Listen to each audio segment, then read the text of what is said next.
What if nothing around you actually exists until you choose to see it?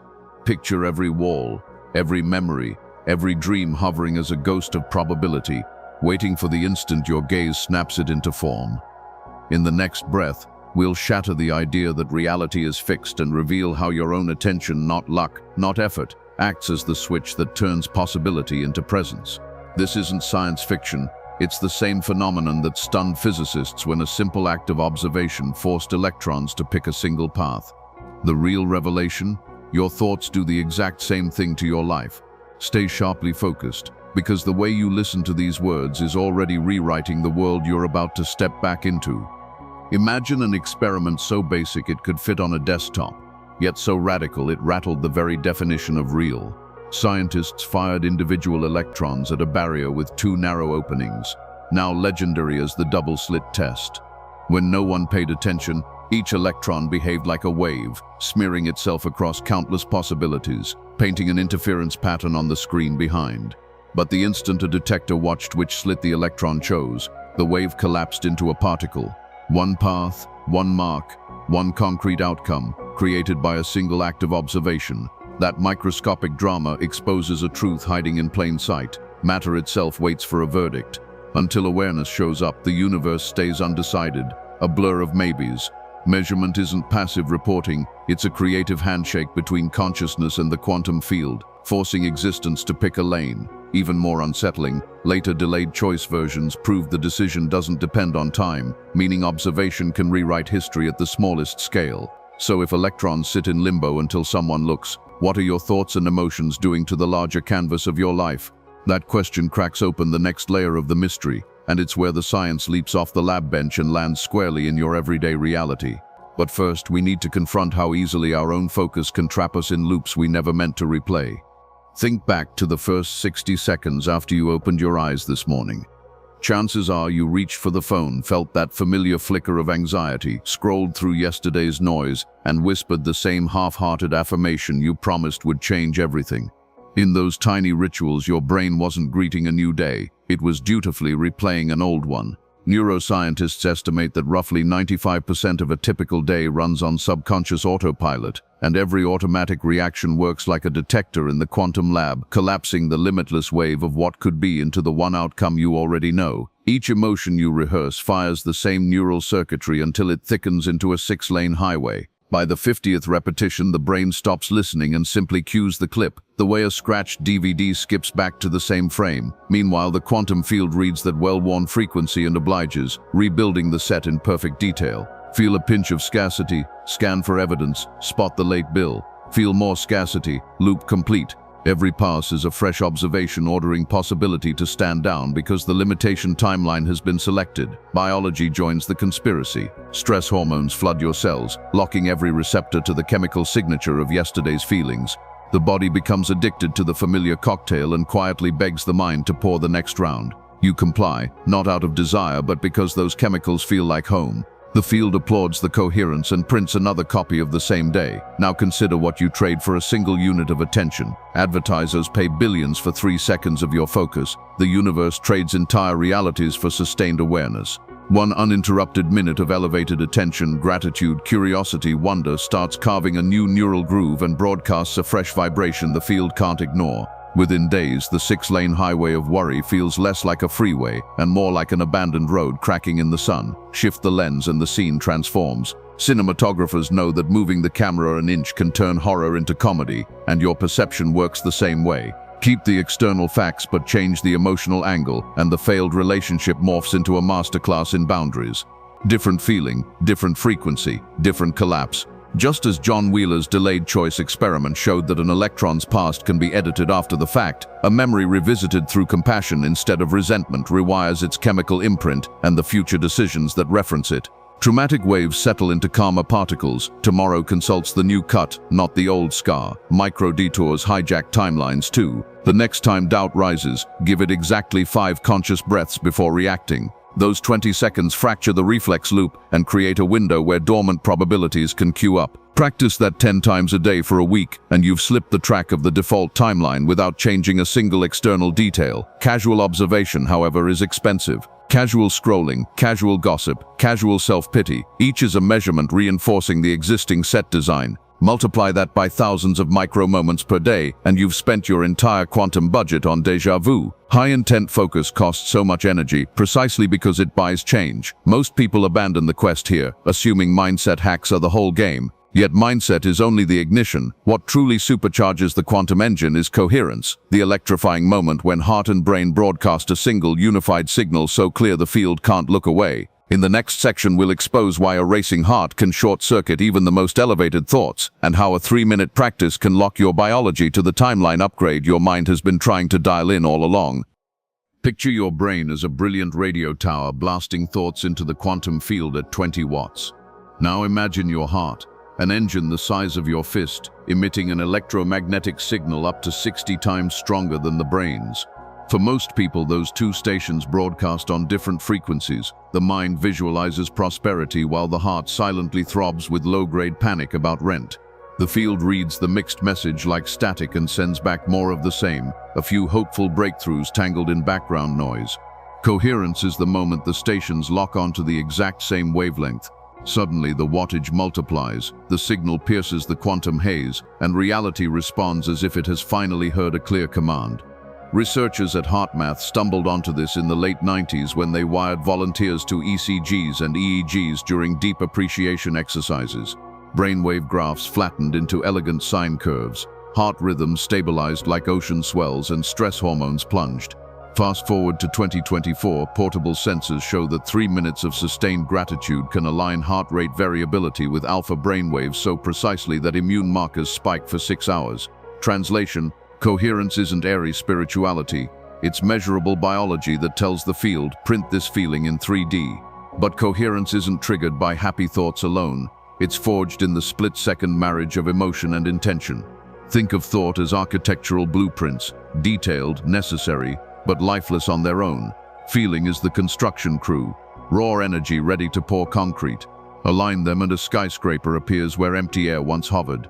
Keep them out of sync and the crew shows up to the wrong address while the blueprint gathers dust. You've tasted coherence in microbursts. That hush before a crowd erupts when your whole body tingles with possibility, or the instant you lock eyes with someone and time dilates. In those flashes, the mind stops narrating, the heart stops racing, and an almost audible click echoes through your chest. The field, always listening, mirrors back the synchronicity, the perfect song on shuffle, the email you'd been waiting for, the stranger who says exactly what you needed to hear.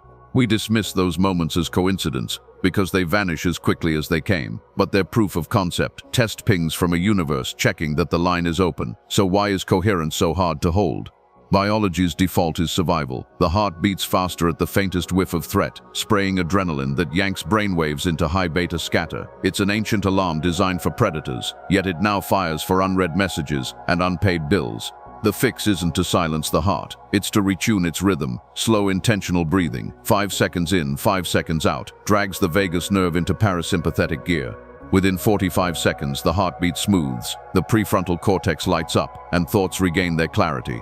Add a visceral emotion like gratitude or wonder, and coherence locks in as if someone pressed hold on the cosmic switchboard. Here's a simple protocol that outperforms most hour-long meditations. 1. Sit upright, eyes soft. 2. Inhale through the nose for a silent count of 5, imagining breath pouring straight into the heart. 3. Exhale for 5, feeling the chest warm. 4. On each out-breath, conjure a memory that naturally sparks appreciation. A friend's laugh, sunrise on vacation, your dog's clumsy greeting. Do 10 rounds. You've just invested 90 seconds. Check a wearable, and you'll see heart rate variability swinging like a perfect pendulum. Check your mood, and you'll find the mind unusually quiet, as if someone shut down every needless browser tab. Skeptical, so were cardiologists until military studies showed soldiers practicing heart-brain coherence bounced back from sleep deprivation and stress twice as fast. Corporate pilots now run the drill before high-risk flights. ICU nurses use it between code blues. The data keeps stacking. Coherent subjects solve complex problems 40% faster, make fewer errors, and report a lingering glow of optimism hours after the exercise ends.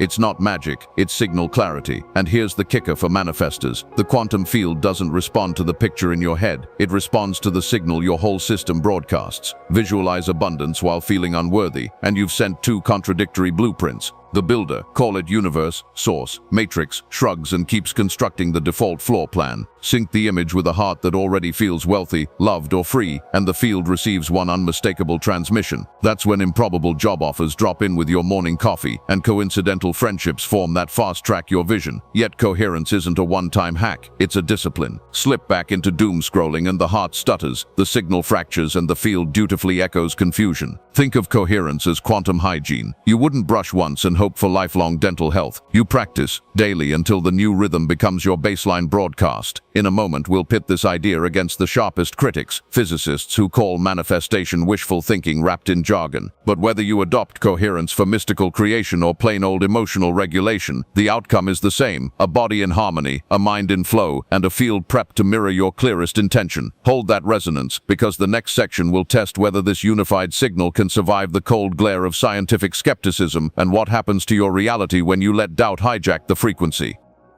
Just when the promise of heart-brain coherence starts to sound like a cosmic vending machine, insert gratitude, press abundance, receive, along comes a chorus of lab coat realists waving the caution flag. Call them the quantum referees. Astrophysicist Sean Carroll calls reality by observation a seductive misreading of the double-slit data. The electron doesn't care about your rent, he says. It simply interacts with a measuring device that forces a definite state. The consciousness part, optional. Theoretical physicist Sabine Hossenfelder is even blunter. Collapsing probability clouds with positive thinking, she warns, is wishful woo in a lab coat. To her, the universe follows equations, period. No matter how lovingly you visualize your dream house. Their critique lands on three main points. First, the double-slit experiment shows that any interaction capable of recording which path the particle took will wipe out the interference pattern. A photon bumping an electron counts. A human spectator is overkill. Second, the mathematics of quantum mechanics runs perfectly without sprinkling mind dust into the formulas. Schrödinger's equation evolves the wave function. Measurement merely updates our information. Third, when self-help gurus leap from electron behavior to money manifestation, they skip roughly 40 orders of magnitude, enough to lose an aircraft carrier in the decimal gap. Yet even many skeptics concede an inconvenient riddle. Nobody actually knows why measurement selects a single outcome. The Copenhagen school shrugs. That's just how it is. Everett's Many Worlds insists every possibility branches into parallel universes. Penrose suspects gravity intervenes. The point is, the argument isn't settled in the journals, let alone on TikTok, which leaves everyday observers like you trapped between a camp preaching limitless creation and a camp insisting you're a biochemical marionette dancing to impersonal math. So where does that stalemate leave the seeker who's tasted a synchronicity too uncanny to dismiss? Practical wisdom hides in the overlap.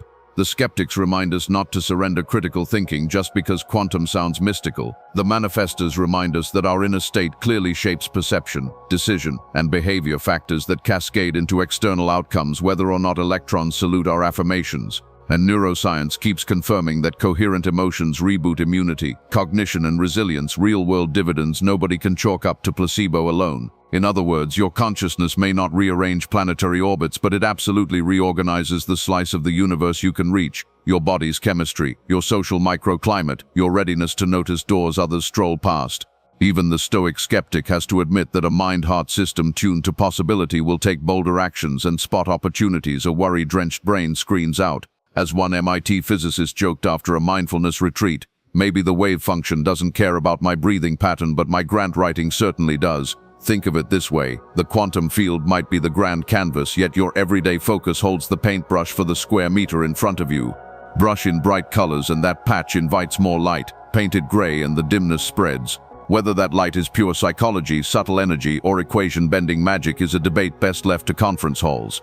From the vantage of lived experience, the effect feels the same. Coherence breeds momentum, momentum draws synchronicity, and synchronicity bends probability in your favor. So keep the skeptic on your shoulder to fact-check the wildest claims, but don't let it chain you to yesterday's evidence. The field, be it literal, metaphorical, or somewhere in between, still mirrors the signal your entire system broadcasts. And now that you understand both the promise and the pushback, the question shifts from, is it real, to how boldly will I experiment? In the next section, we'll trade theory for toolkit, unpacking step-by-step practices that let you hack your narrative, interrupt the old broadcast, and test empirically how far coherent observation can move the line between probability and proof. Until now, this has all sounded majestic but abstract. So let's trade lab coats for tool belts.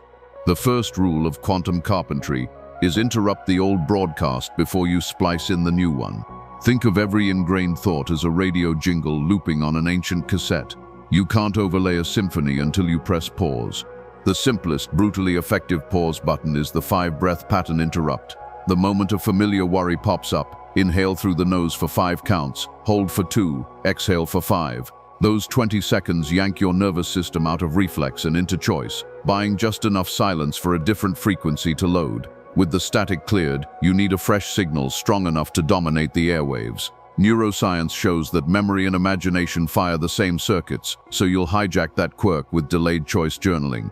Each night, write tomorrow's headline in present tense. Close the deal, celebrate it with sushi, then feel the scene until your heart thumps as if it already happened. You've cued a measuring device in the future, primed to collapse the wave in your favor. When morning arrives, treat every encounter as the hallway that leads to that headline. The brain, desperate for coherence, will hunt for actions that match the script. Next comes emotional funding. Visuals without feeling are bounce checks in the quantum economy, so you'll wire real currency through a practice called the 90-second ramp. Choose a state you crave: freedom, worthiness, exhilaration. Close your eyes and recall any moment, even from childhood, that drips with that feeling. Inflate it, amplify it, let it flood your torso until your skin tingles. Hold the charge for a minute and a half. Researchers at Stanford found that 90 seconds is long enough to stamp a new hormonal cascade, yet short enough for busy skeptics to try between emails. Do it 3 times a day and you've layered nearly 5 hours of elevated chemistry into the week without scheduling a single retreat. Now anchor the upgrade to something unavoidable. Water, maybe.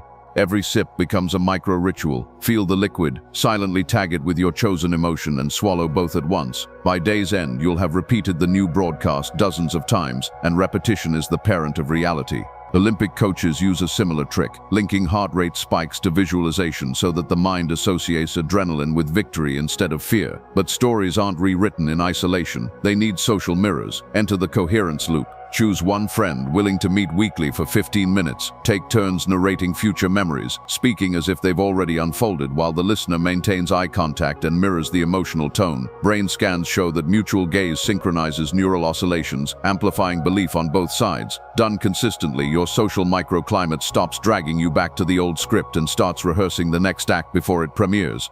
Of course, doubt will sneak through cracks, and that's healthy. It keeps you refining the method instead of floating into fantasy. When skepticism arises, treat it like an unpaid consultant rather than an enemy. Ask what data would satisfy you.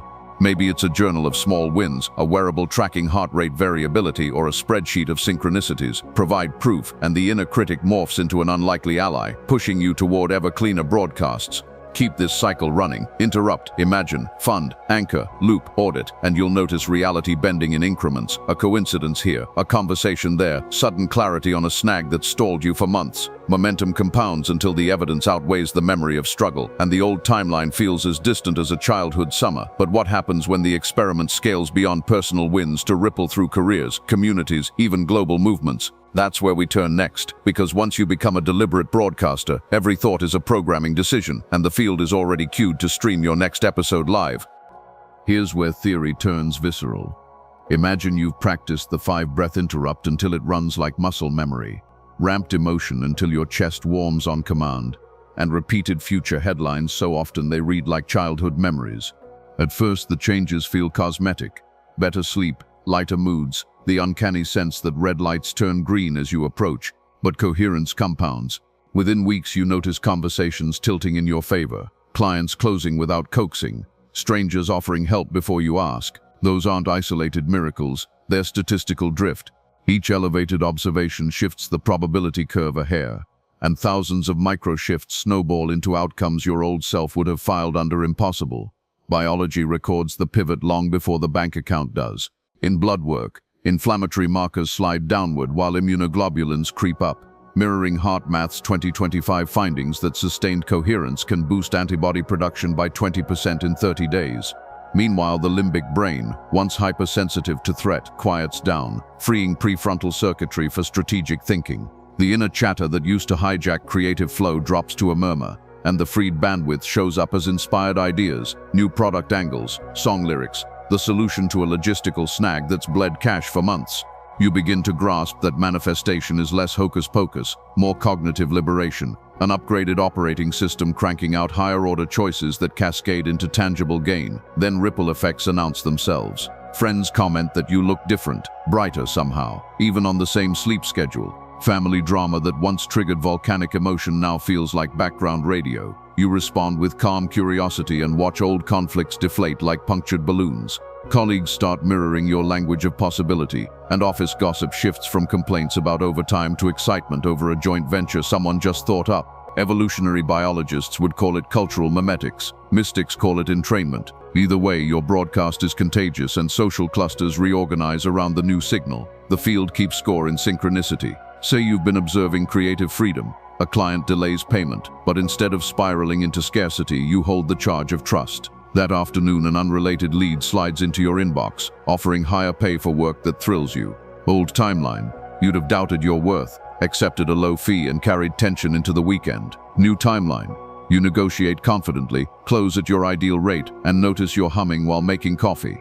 Did consciousness bend photons, or did a rewired nervous system spot and seize an opening it once dismissed? From the balcony view, the distinction doesn't matter. The reality on your doorstep has changed. Scaling outward, deliberate groups amplify the phenomenon. Virtual mastermind circles schedule simultaneous coherence sessions. Participants report ideas cross-pollinating at uncanny speed, joint ventures materializing within days, and revenue bumps that defy seasonal lulls. A 2025 pilot study tracking 30 such collectives found a 27% average income lift over 12 weeks. No new ad spend, just synchronized intention backed by measurable heart-brain alignment. Economists shrug, psychologists nod, placebo, social network effect, whatever. Yet the spreadsheets glow the same green, and mortgages get paid with surplus. But a word of caution, the field is exquisitely literal. Broadcast impatience. Where's my breakthrough already? And you've changed the channel from abundance to lack in a heartbeat. Results stall, doubt creeps in, and the tempted mind claims the whole experiment a hoax. That wobble is the real test. Hold the station. Let uncertainty pass like weather. The quantum echo always lags the initial signal. Collapse follows consistency.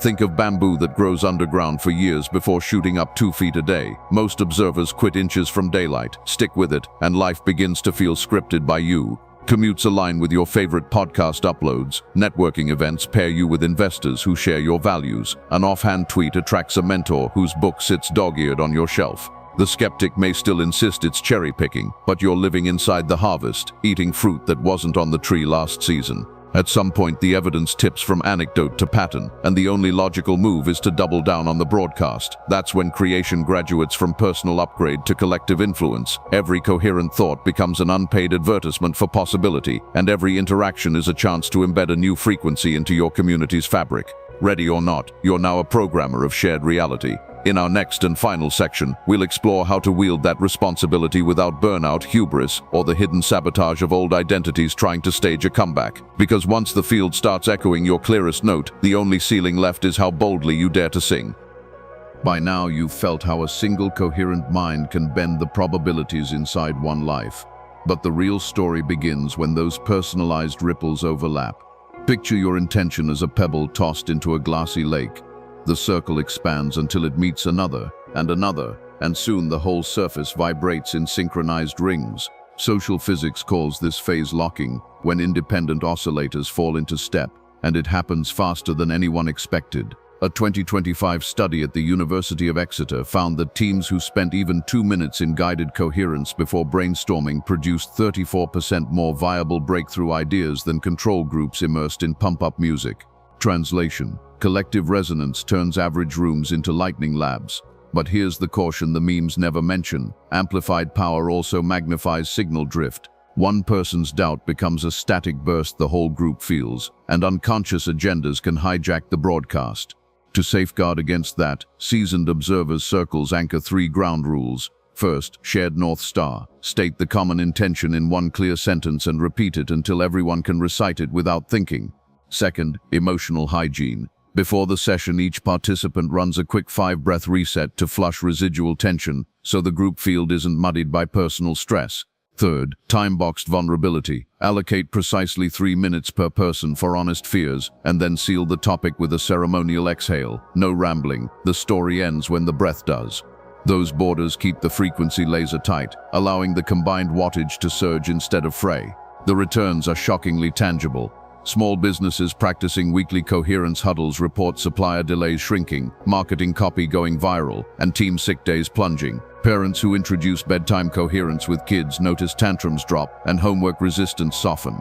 Even in tense communities, diverse boards, neighborhood councils, opening meetings with 60 seconds of synchronized breathing shifts debates from combative to collaborative. Critics argue it's merely elevated mood, but mood is the gateway drug of possibility. Once people feel aligned, they act aligned, and action is how dreams pierce the physical plane. Yet high-voltage creation carries a hidden tax: identity fatigue. The old self, wired for survival, wary of expansion, fears extinction and will sabotage momentum through overcommitment, scattered focus, or sudden apathy. Spotting that recoil early is crucial.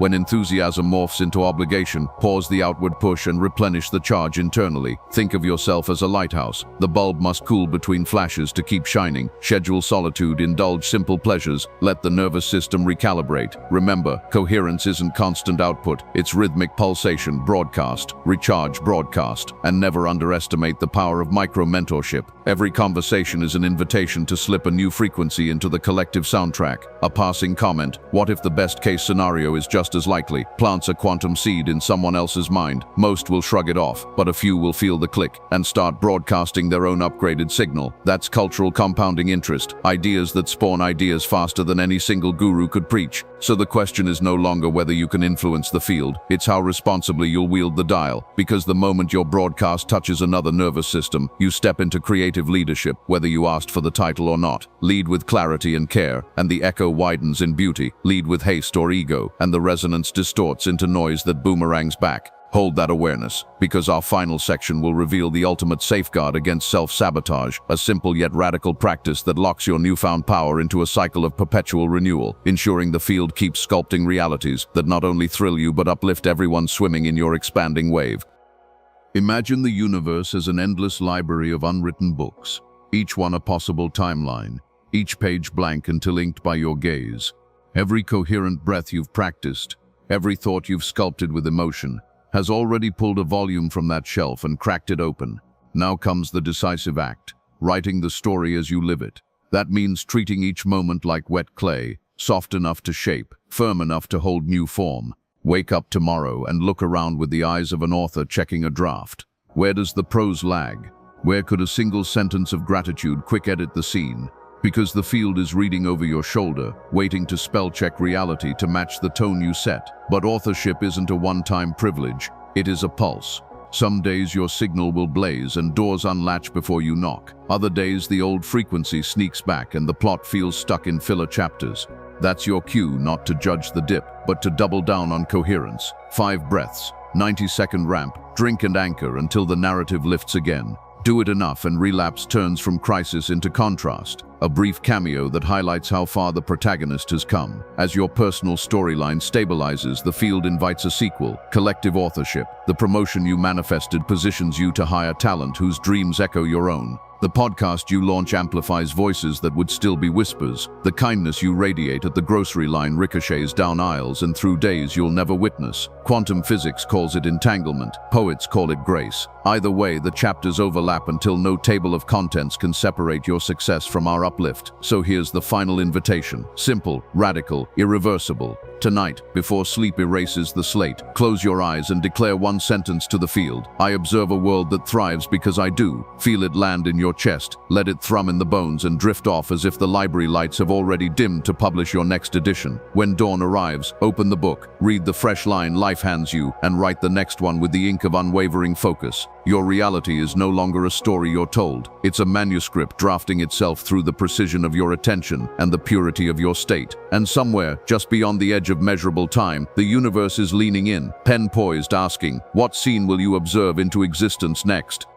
In the end, every discovery we've explored, electrons choosing paths only when watched, hearts broadcasting signals that sculpt biology, collective minds sinking into lightning labs, boils down to one disarming truth. Reality is a mirror polished by your perception. Wherever you aim attention, the field amplifies. Whatever you habitually feel, matter arranges. That means the next headline of your life is being typed, letter by letter, with the keystrokes of this very moment. So pause, Notice the thought crossing your mind right now, fearful forecast or daring possibility, and realize you are stamping that frequency onto tomorrow's clay. If it thrills you, breathe it deeper. If it shrinks you, exhale it out, then choose again.